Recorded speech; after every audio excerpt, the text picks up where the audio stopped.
Então, olha só, gente, eu coloquei aqui para gravar a nossa aula. E o que é que a gente tem para falar? Hoje é um dia atípico, né? Nós estamos todos de forma digital, eu estou de casa, alguns. Aí vocês podem estranhar, né, que está sem imagem, porque no computador que eu uso aqui em casa, a minha câmera não está funcionando. Então, eu estou usando só o áudio com vocês, mas não tem problema, a gente vai dar continuidade aqui à nossa aula de hoje.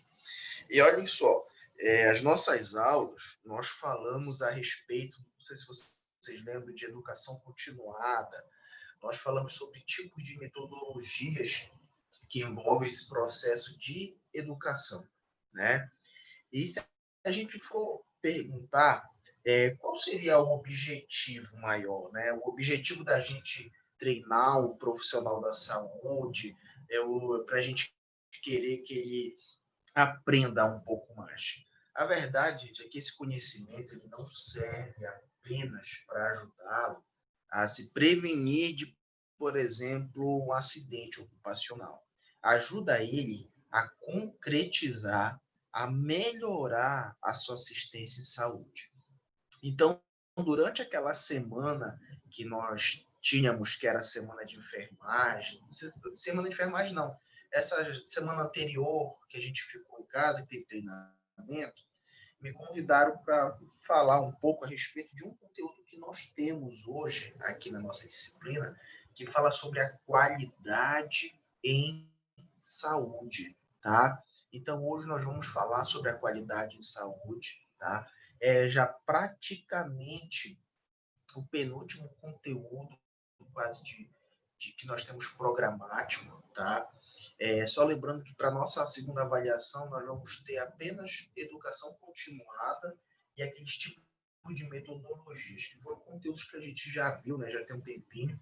A gente está só amadurecendo melhor essas ideias, tá? Eu queria só rapidinho, vou compartilhar aqui com vocês o slide. E não se preocupe que talvez aqueles que não estejam ouvindo muito bem, depois podem acessar a gravação. Provavelmente amanhã já estará no domínio de todos, está na plataforma. Bom, olhem só. Como eu falei para vocês, nós vamos falar um pouco hoje a respeito, né, dessa característica que envolve os sistemas de gestão, né, o porquê da gente treinar, o porquê da enfermagem dela se atualizar. Qual é o fundamento disso tudo, né? Mas antes da gente começar a falar com isso, eu queria só que alguém daí que está presente só confirmasse para mim. Vocês estão conseguindo ver o slide? Sim ou não? Sim. Tá, perfeito. Então, olhem só. Quando a gente fala em qualidade de saúde, nós não podemos deixar de falar sobre atualização profissional, né? Sobre a educação continuada. E olha que coisa interessante, falar sobre isso muitas vezes não traz para todo mundo o real objetivo do que a gente procura.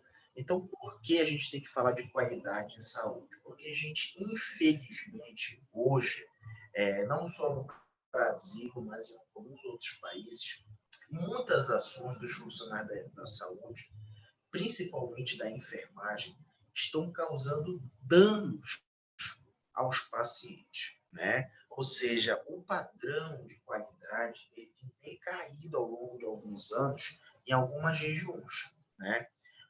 O Brasil tem avançado muito em saúde, porém, ainda é um local que necessita amadurecer melhor os ideais e as atividades realizadas pelos profissionais da saúde. Vamos dar continuidade aqui rapidinho. Bom, a área de saúde, ela muitas vezes é vista como um processo punitivo associado a práticas autoritárias e de controle, realizada por especialistas externos à instituição. Então, olha só, quando a gente falou algumas aulas atrás sobre educação continuada e que a gente comentou, por exemplo, sobre o processo que tem muitos profissionais que não querem aderir à educação continuada, porque acham que é uma perda de tempo, porque acham que já sabem suficientemente o que eles precisam ter. Existe um momento onde, quando aquele local de trabalho onde eles exercem sua função vai passar por uma avaliação, eles também ficam com medo, porque eles acreditam que todo o processo de avaliação ele é um processo punitivo. Porém, todo hospital, todo serviço de saúde, seja ele público ou particular, ele necessita passar pelos processos de avaliação.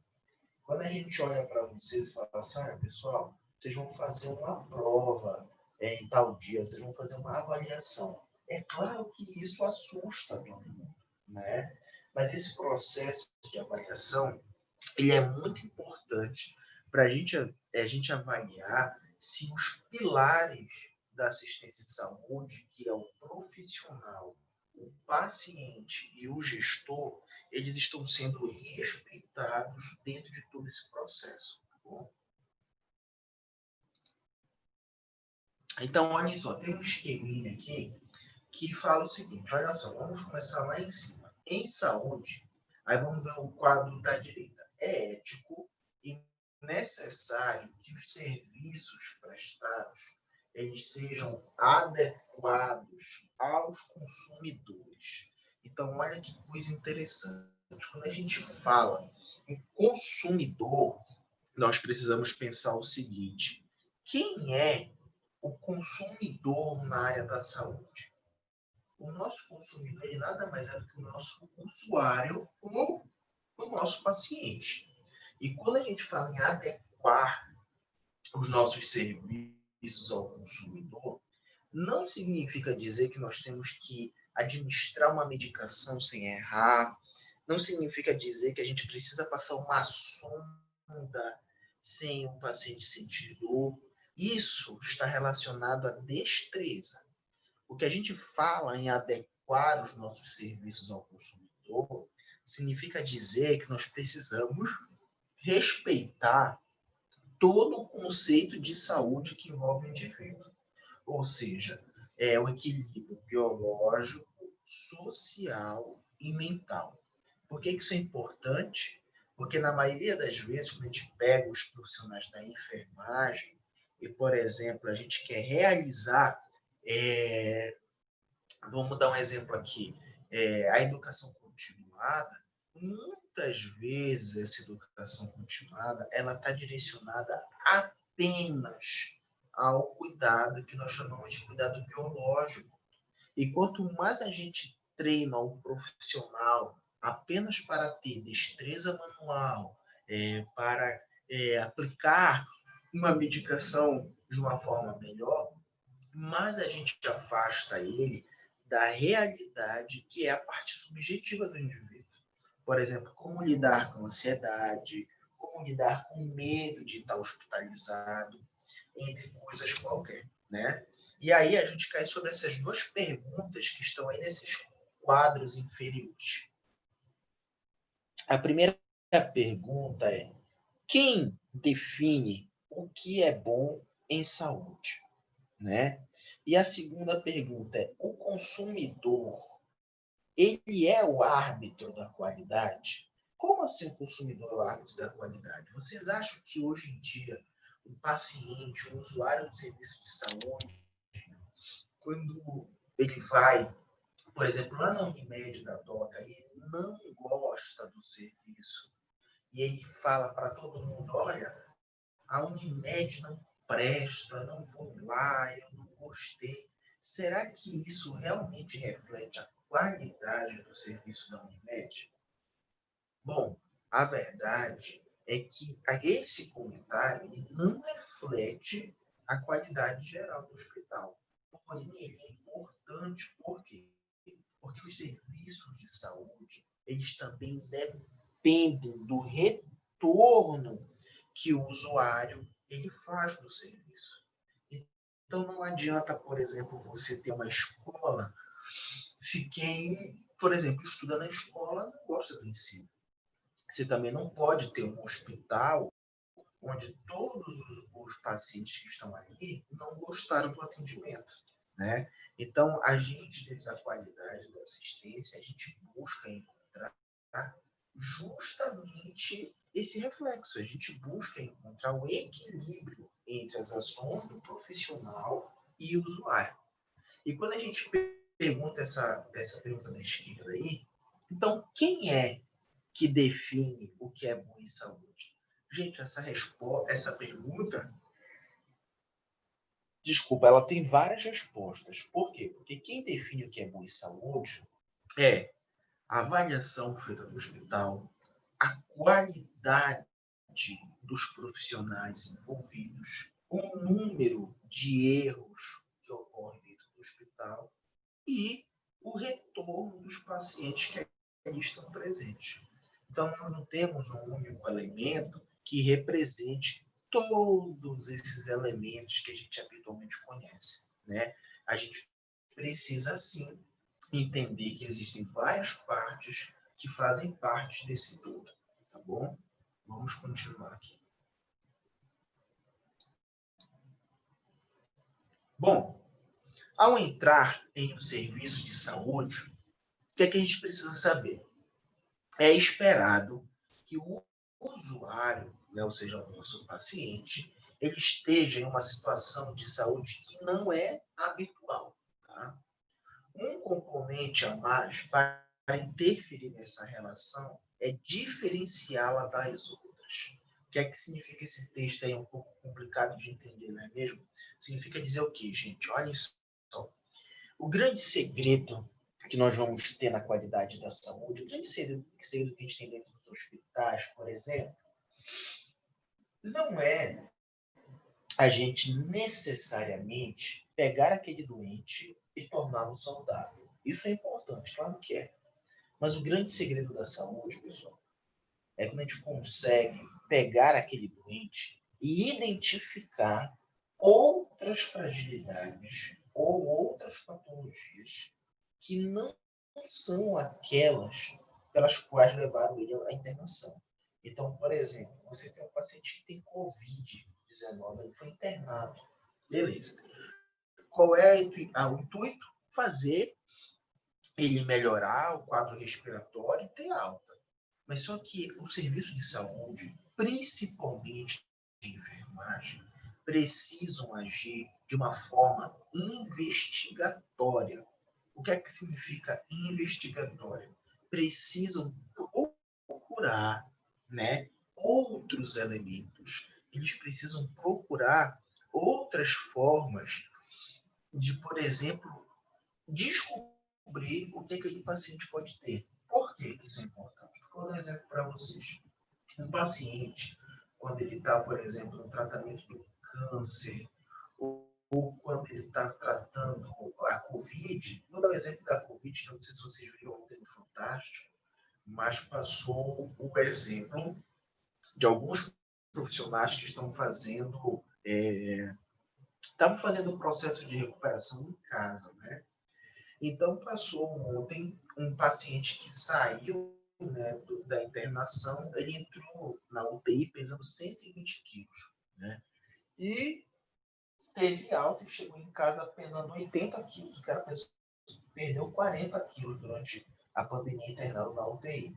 Quando ele chegou em casa, foi dito a ele que seria extremamente necessário realizar a fisioterapia. Não sei se vocês viram esse caso ontem. E o que foi que aconteceu? Quando ele chegou em casa, né, ele não teve como realizar a fisioterapia. Ele justificou em algum momento da reportagem dizendo que ele não tinha como pagar, porque 10 sessões de fisioterapia custavam R$ 1.000 e ele não tinha condição de pagar esse montante todo.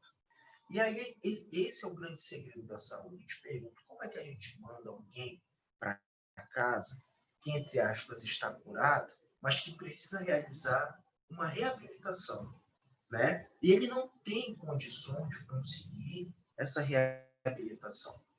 Será que nós estamos realmente ofertando tudo o que é necessário para o paciente? Será que realmente nós estamos respeitando o real conceito de saúde? Então, por que eu digo isso para vocês? Porque quando nós falamos no início da nossa disciplina de educação em saúde, nós habitualmente sempre falamos sobre, nós temos que fazer com que o profissional da saúde ele tenha um novo olhar sobre o seu paciente. Nós precisamos que ele tenha um cuidado maior. E, gente, a maior fragilidade do profissional da saúde hoje em dia, a coisa que é mais importante para a gente é poder observar aquilo que não é tão claro nos nossos olhos. É ter que avaliar, é ter que entender o que realmente é uma necessidade para o nosso paciente. Só para vocês terem noção, os grandes países desenvolvidos nesse critério de saúde, eles tentam respeitar ao máximo o que é uma necessidade, né? Então, por exemplo, até alguns auxílios de custo em alguns países existem para poder bancar não só tratamentos caros, mas principalmente até medicações mais simples. Nós temos isso no Brasil? Temos, claro. Tem medicação, por exemplo, tratamento da tuberculose, da hanseníase. Ele é todo, né, doado pelo sistema público de saúde. Mas, por exemplo, essa preocupação com a parte de reabilitação, que envolve, por exemplo, a fisioterapia, ainda é uma fragilidade muito grande. E aí, o que é que acontece? A gente acaba caindo sobre o que nós chamamos de 7 pilares da qualidade de saúde. Esses 7 pilares, pessoal, eles vão concretizar, né? Eles vão definir o que é a base da nossa assistência em saúde. Esses pilares eles podem ser utilizados pela enfermagem, podem ser utilizados pela medicina, pela fisioterapia, ou seja, por todas as áreas específicas da saúde que lidam com o paciente. Tá? A gente também chama de 7 pilares de Dona Median, né, que são os estudiosos que conseguiram definir isso melhor para a gente. Tá? Quando a gente fala em pilar, nós estamos falando de uma estrutura que se suporta outra estrutura. Né? Então, esses pilares que nós vamos falar agora, eles são a base do nosso verdadeiro conceito de saúde, tá bom?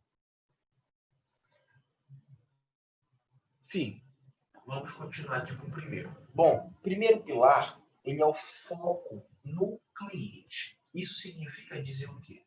A nossa base maior dentro do nosso segmento de saúde sempre vai ser o foco no cliente.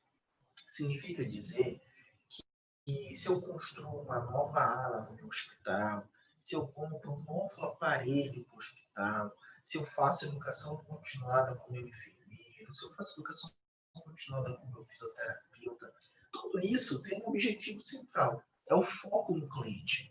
Ou seja, eu quero aumentar a qualidade da assistência, eu quero diminuir os erros que acontecem no ambiente de trabalho. Então, a primeira coisa é isso. Agora, vamos ver os outros pilares.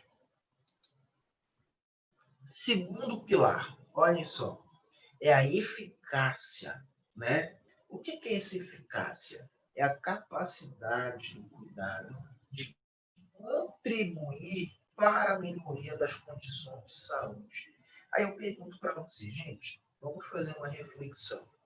Será que todo mundo que procura um serviço de saúde, seja uma UPA, uma unidade básica de saúde, um hospital, será que todo mundo que procura esse serviço sai com o seu problema resolvido?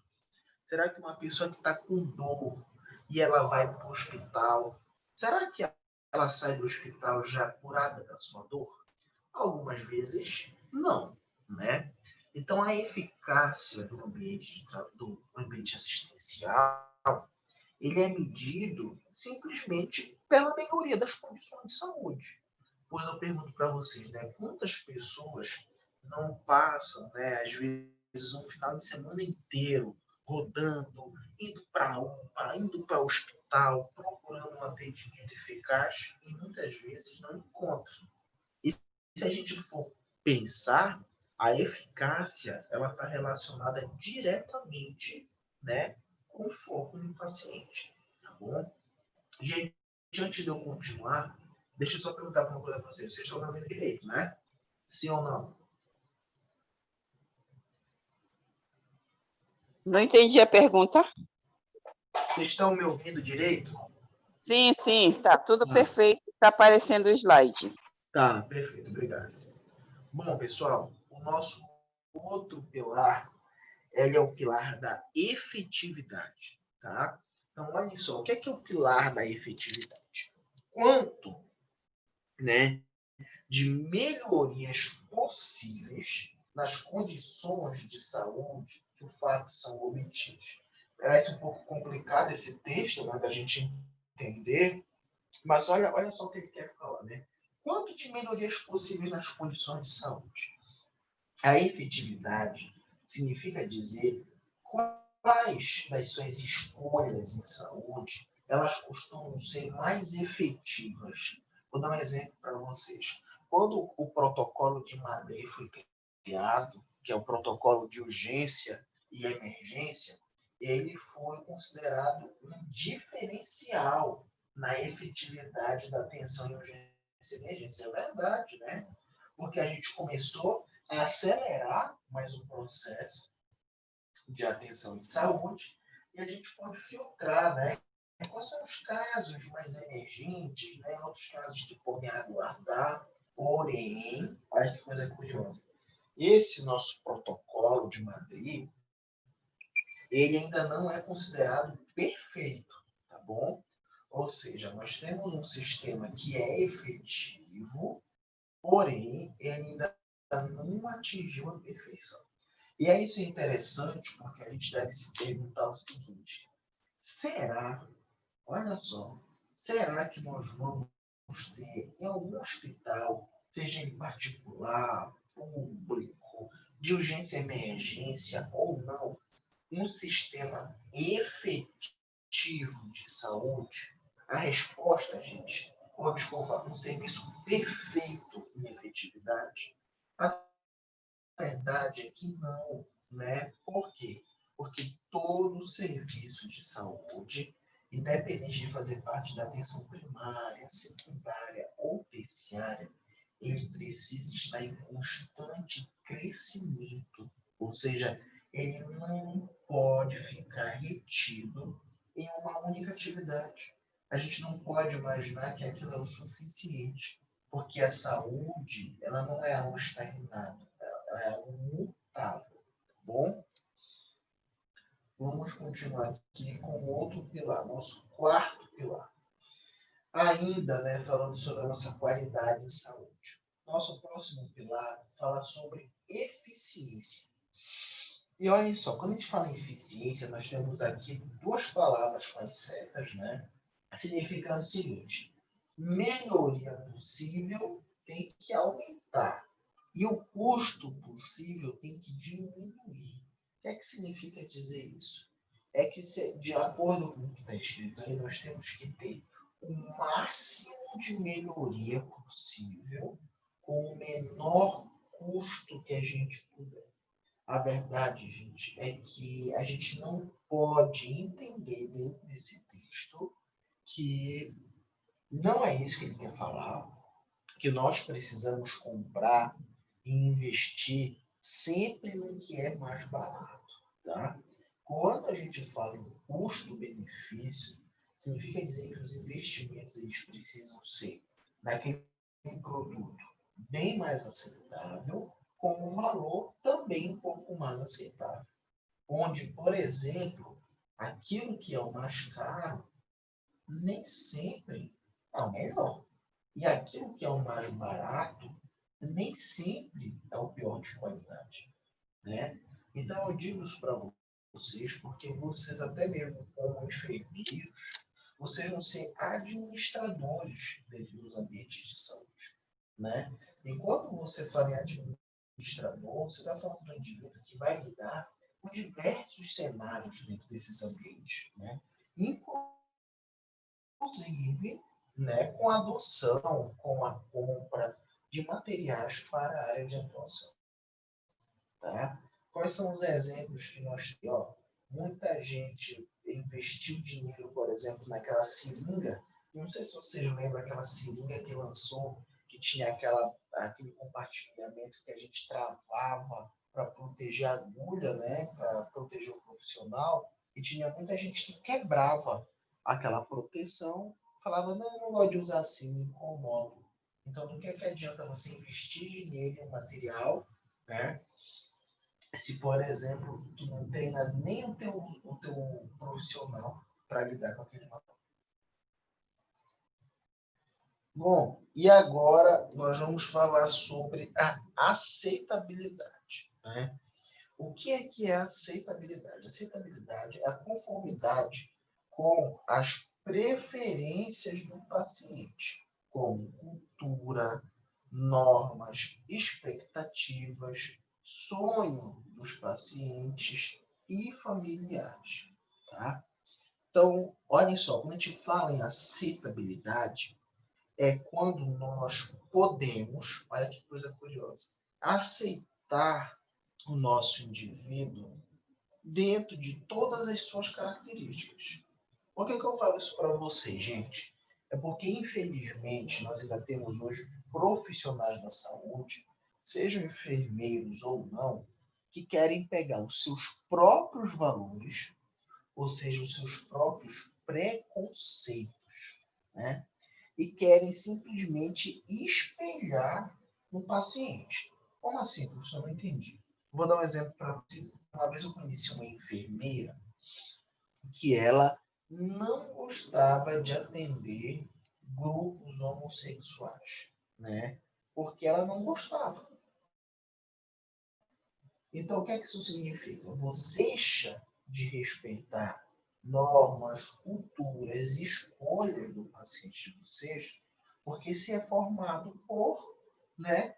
É o que eu digo para vocês sobre preconceitos. Aí olha que coisa interessante. Eu pergunto para vocês. Vocês acham, Dona Socorro, seja lá quem for, vocês acham que vocês vão ter preconceito com algum tipo de paciente na vida profissional de vocês? O que é que vocês acham? Sim ou não?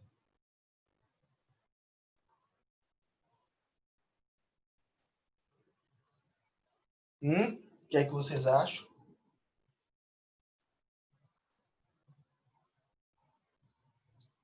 Não sei, professor, é difícil de responder isso, porque também tem gente com o pessoal que esses prisioneiros, que tem, já vi pessoas também falarem que eles ficam com raiva deles e tal, eles tratam eles mal, né?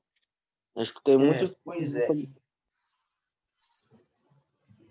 E é interessante esse teu exemplo, porque era justamente nisso que eu queria chegar.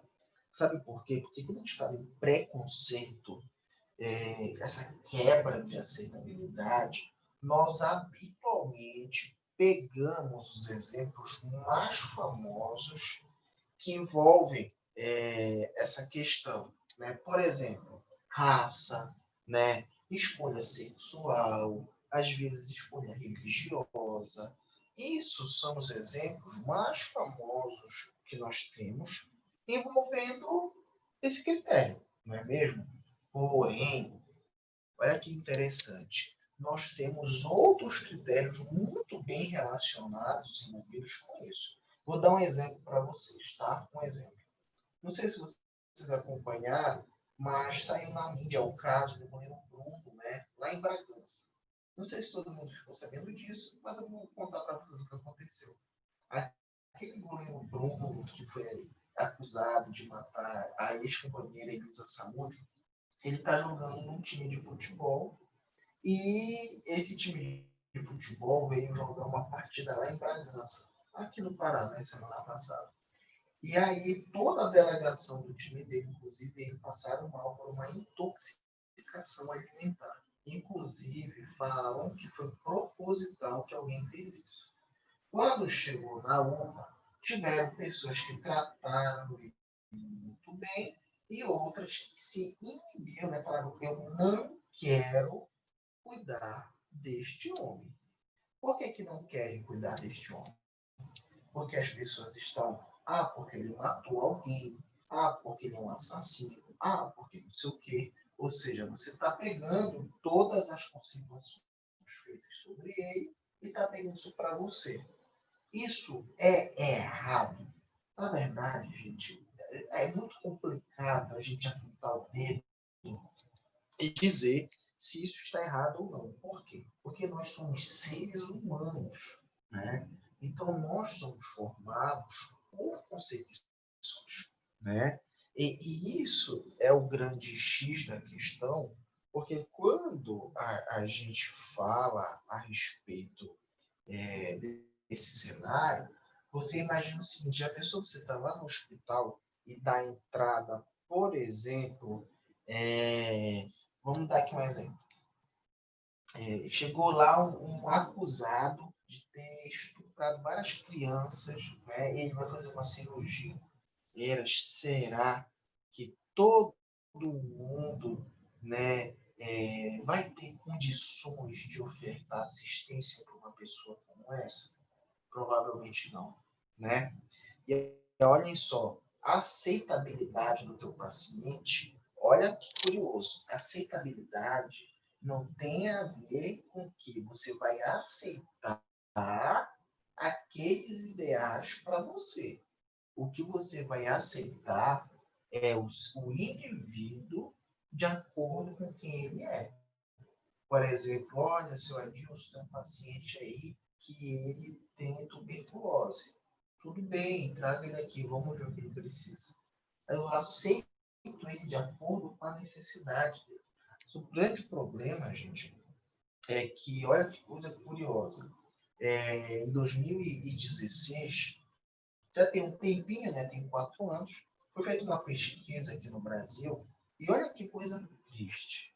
Na pesquisa foi constatado que o profissional da enfermagem, ele ainda é o profissional que mais se nega a ofertar assistência em saúde devido aos seus preconceitos envolvendo o seu cliente, né? Então, por exemplo, sabe aquelas histórias que a gente ouvia, por exemplo, lá na Santa Casa, onde o técnico de enfermagem, o próprio enfermeiro diz assim para a mulher: olha, não chorou para fazer, né?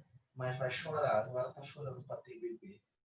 Então, isso, gente, é um ato, né, preconceituoso, irresponsável e de não aceitabilidade, tá? Um exemplo muito famoso que nós temos disso ocorreu no Hospital de Clínicas, né?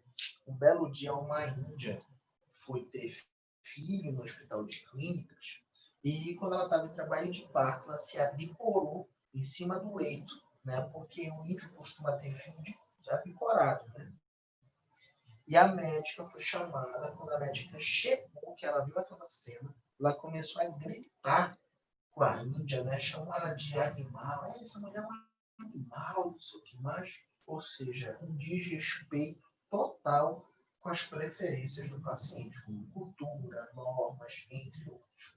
Bom, vamos continuar aqui. E a legitimidade? O que é que representa a legitimidade? Olha só, pessoal. Legitimidade tem a ver com o que você busca dentro do serviço de saúde, né? O que é que tem a ver isso? Busca dentro do serviço de saúde. É que todo o serviço que oferta assistência precisa ter seus princípios éticos, seus valores moral e leis. Para que serve isso, gente? Bom, isso parece ser uma coisa um pouco sem importância para a gente, mas esses princípios, eles ajudam a lapidar a nossa assistência em saúde. O que é que significa lapidar? Significa aprimorar aquilo que a gente tem. Então, por exemplo, quando você chega, não sei se vocês já perceberam isso, mas quando você chegou lá na ESA+, né, lá na secretaria, aquela entrada logo depois da rampa, tem um quadro lá que fala sobre os princípios e valores da exames, né? Ou seja, toda empresa, seja ela de saúde ou não, ela precisa refletir isso, porque isso nada mais é do que como eles vão aprimorar e serem reconhecidos, né? Então, eu vou dar um exemplo para vocês. Eu não sei se vocês já viram o filme da criação do McDonald's, né? E qual era o principal princípio que eles tinham, né? Era de realizar e fazer o sanduíche mais rápido da história. E eles conseguiram fazer isso, né? Eles conseguem preparar o sanduíche mais rápido que uma lanchonete faz, né? E um sanduíche que para eles é de extrema qualidade. Então, o princípio é o que vai nortear a caracterização do teu ambiente de trabalho, tá bom? Vamos continuar aqui. Bom, e o nosso outro pilar é a equidade. A equidade, pessoal, já é uma palavra que a gente traz lá do SUS, né? É um reflexo do princípio diretriz do SUS. E quando a gente fala em equidade, desculpa, nós estamos falando, por exemplo, na igualdade na distribuição de cuidados, né? E na distribuição justa de acordo com as necessidades de saúde. E aí a gente para e pensa assim, o que significa isso, professor? Por que igualdade na distribuição de cuidados? Vamos imaginar que a dona Socorro, ela trabalha no hospital X, né? E ela está no hospital, quando ela vê a paciente dela lá naquele leito X, é a única. Olha só que interessante. E quando ela olha lá para o outro leito, o paciente dela sou eu, professor Adilson. Eu pergunto para vocês, será que ela vai conseguir lidar muito bem e distribuir os cuidados igualitariamente? Ou será que ela vai ficar mais tempo lá com a Mônica porque ela é amiga da Mônica? Ou será que ela vai ficar mais tempo lá com o professor Adilson porque ela é amiga do professor Adilson? Então, infelizmente, olha que coisa interessante. Hoje, muitos profissionais da saúde escolhem quem eles querem assistenciar. Como assim?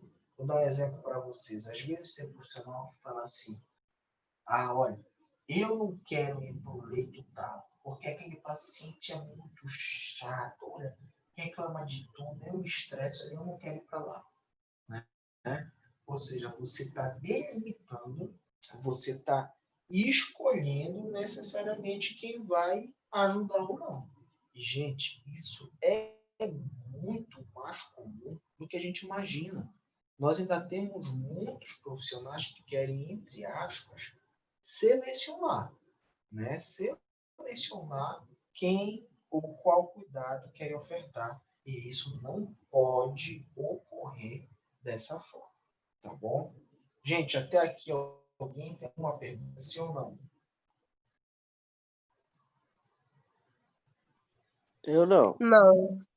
Tá, perfeito. Vocês só tentar passar aqui. Mas o teu áudio tá falhando, Adilson. De vez em quando tá ficando assim meio. Não dá pra entender muito. Fica baixo às vezes tua voz. Pois é, eu acho que tem alguma coisa talvez com a internet, mas aqui eu até vi, agora a minha internet está normal. Mas, gente, qualquer coisa eu oriento vocês a depois, quando for estudar, fazer uma revisão, acessarem pela plataforma, que eu acho que na Ó, gravação fica normal. agora mesmo eu não tô entendendo. Só entendi o normal. Não, eu estou falando que eu estava avaliando aqui o microfone e a internet e está tudo normal aqui. Então, eu acho que na gravação deve estar sendo tudo normal. Aí, qualquer coisa, se depois vocês quiserem acompanhar pela plataforma, eu acho que vai estar tudo certo, tá bom? Ah, sim, entendi. Tá Bom, bem. vamos continuar aqui.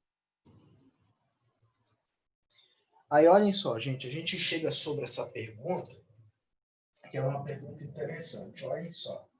Em serviços de saúde, a qualidade, ela engloba a segurança ou a segurança ela engloba a qualidade.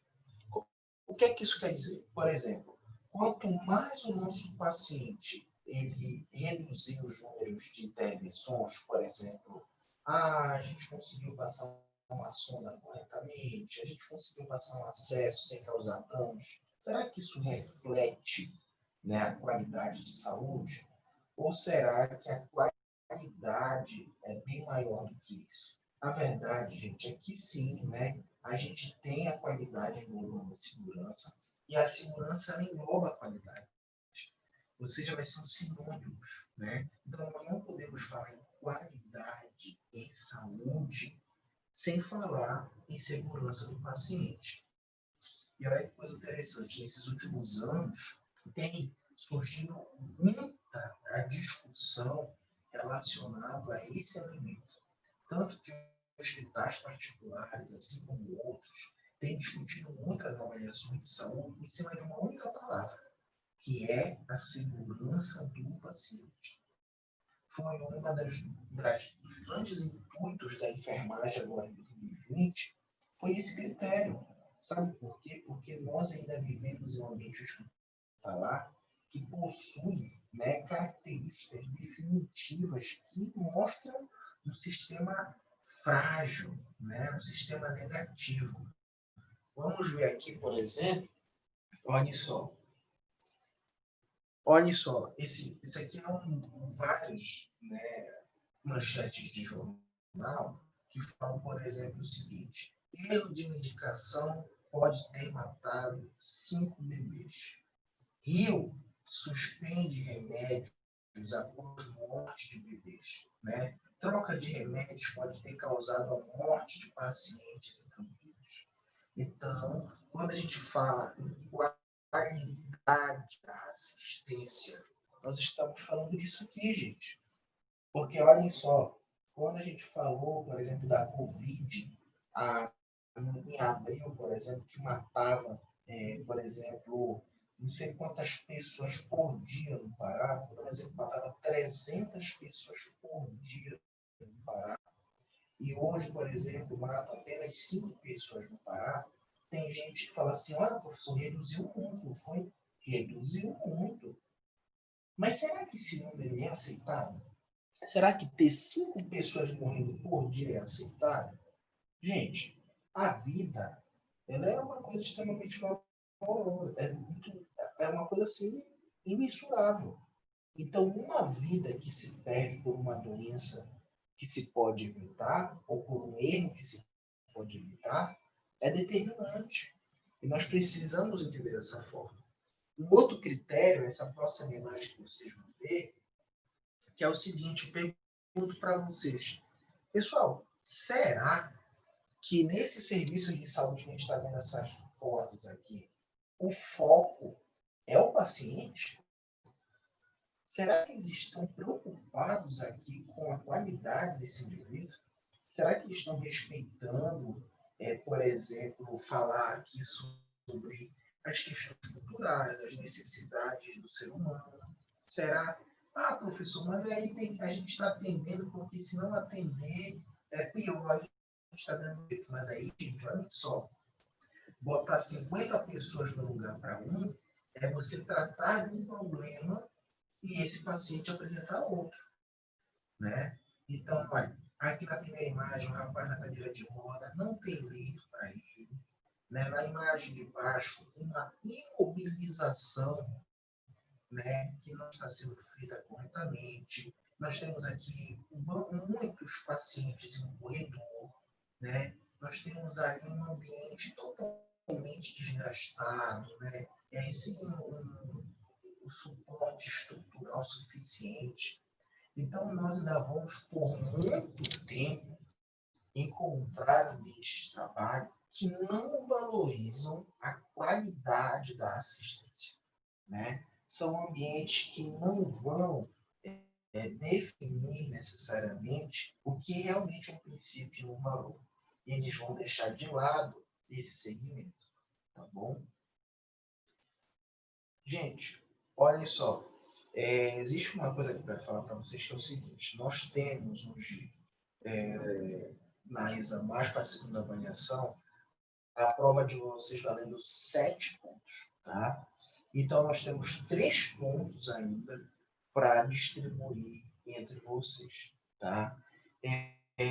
Nós temos mais alguns encontros, né? Eu não sei se vocês sabem, mas, por exemplo, na segunda-feira que vem é feriado, que é finados, né?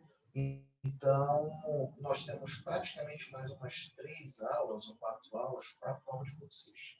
Então, sendo que a última aula é revisão, né? Então nós temos basicamente umas 3 aulas antes de finalizar, por exemplo, esse momento todo de educação e saúde. As nossas atividades, elas vão começar hoje, tá? Então prestem muita atenção. Para vocês que estão na plataforma, eu vou passar agora uma atividade, tá? E essa atividade é para ser entregue até agora, tá? Até agora, no nosso horário de aula, que é 10 horas. O que é que eu vou fazer? As pessoas que estão presentes aqui, tá? Vocês vão ter uma pontuação diferenciada para as pessoas que me entregarem depois, tá? Então, o que é que a gente vai fazer? Nós temos aqui agora, deixa eu conferir, o Adam, a Andréia, a Andresa, a Danúbia, a Natália, Rayane, a Mônica e a Tayana, né? São basicamente 7, 8, 9, umas 9 pessoas, mais ou menos. Todo mundo está conseguindo ter acesso ao chat, né? Eu vou explicar a atividade, tá? E vou escrever aqui no chat também para fazer. E aí, até 10 horas da manhã, vocês podem enviar isso pelo meu próprio WhatsApp. Não tem problema nenhum. Quem quiser enviar por e-mail também pode, mas não necessariamente é preciso. Pode mandar pelo WhatsApp, tá? O que é que eu quero que vocês façam? Eu quero que vocês digam 3 coisas, apenas isso. 3 coisas que o enfermeiro ou a enfermeira precisam amadurecer no seu trabalho assistencial para promover a qualidade em saúde. Vocês entenderam? Sim. Tá? Então, olha só, nós falamos de vários problemas que envolvem, inclusive nós falamos daqui de 7 pilares. Eu só quero que vocês falem a respeito de 3 características que o enfermeiro ou a enfermeira podem amadurecer para melhorar a qualidade de saúde. Gente, se vocês quiserem fazer essa atividade em trio ou em dupla, não tem problema. Vocês podem se pegar com alguém daí, fazer pelo WhatsApp e me enviar, tá? Eu vou escrever agora aqui no chat essas perguntas e eu vou ficar ainda aqui no Zoom. Então, se alguém quiser tirar alguma dúvida, vocês podem ficar à vontade. Alguém tem alguma pergunta? Vai fazer a pergunta pelo chat, Adilson, é isso? Não, é essa pergunta que eu fiz agora. Eu vou escrever no chat só para vocês terem a pergunta escrita, entendeu? Ah, tá. Mas vai estar na plataforma essa atividade que tu queres, né? Vai. Vou colocar na plataforma. Vou colocar. Tá. Eu não sei se eu consigo colocar ainda hoje, mas eu vou colocar. Qualquer coisa, eu coloco no grupo também do WhatsApp nosso, tá bom? Ah, perfeito, tá bom. Então tá, gente. Então eu vou escrever aqui. Vocês podem se juntar. Se quiserem sair daqui, não tem problema. Só quero que me passem, principalmente vocês que estão aqui, até às 10 horas da manhã, por favor, tá bom? Às 10 horas da manhã de hoje? De hoje. Mas toda a atividade ou só essa pergunta que tu fez agora? É só essa pergunta. Essa pergunta é a atividade, entendeu? Entendi. Tá bom.